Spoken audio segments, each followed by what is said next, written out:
Rod Ovitt here with another Take 5. Bring this to you every Monday through Saturday on our Facebook page for Rod Ovitt and for Logos Institute of Biblical Studies. Just 5 minutes or so that we spend together looking at God's Word and applying it to our lives and just chewing it over a little bit, something we like to do in between Sundays to buoy ourselves up, to keep us going. This is part 3 today in a series that we call When It's Not Your Fault. And so many times we find ourselves perplexed and troubled, and we wonder what's going on. And there might even be those around us that just point at us and say, what did he or she do? You know, God must be trying to get their attention. You ever been there? In 1 Samuel 26, we note a second time that Saul took an army and pursued David.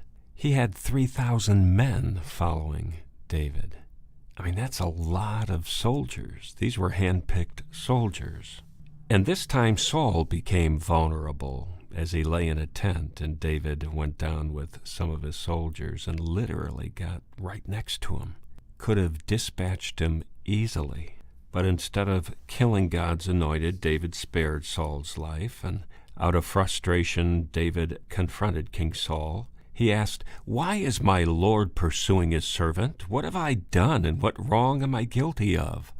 If the Lord has incited you against me, then may he accept an offering. If, however, men have done it, may they be cursed before the Lord. They have now driven me from my share of the Lord's inheritance, and have said, 'Go serve other gods.' Now do not let my blood fall unto the ground far from the presence of the Lord." Did you catch the dynamic here?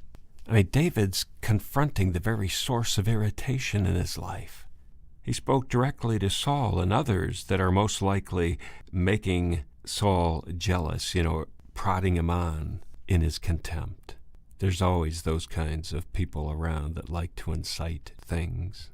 In fact, that's what David was talking about. They've now driven me from my share of the Lord's inheritance. They would say, get out of here, go serve other gods. And David says something interesting. He says, "Now do not let my blood fall on the ground far from the presence of the Lord." Sometimes we get far from God. And we need to wake up and say, is this how I want to go out? Is this what it's going to be?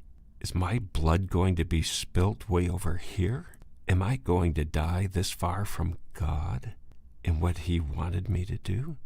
And it's during those wake-up calls that we need to fall on our knees and say, "Father, help me get back. I don't know how I got way over here, but I want to be in your presence. I want to be under your leadership." And we serve a restorative God. We need to know that. He's restorative in every way. He takes our hearts and he makes them like new. He softens them. He makes them pliable. He breathes his breath of life and animates us. And that goes beyond circumstances. See, God is more impressed and more interested in where we are than what's happening. He doesn't want us far afield.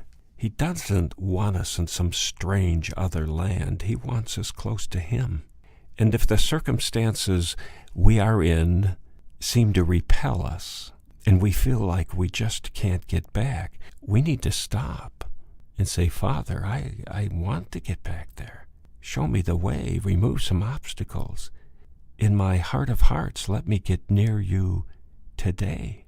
And he will answer that prayer. He loves to restore fellowship. He's a relational God, and he loves us. And you need to know that. Do not let my blood fall to the ground far from the presence of the Lord. Where do you stand today?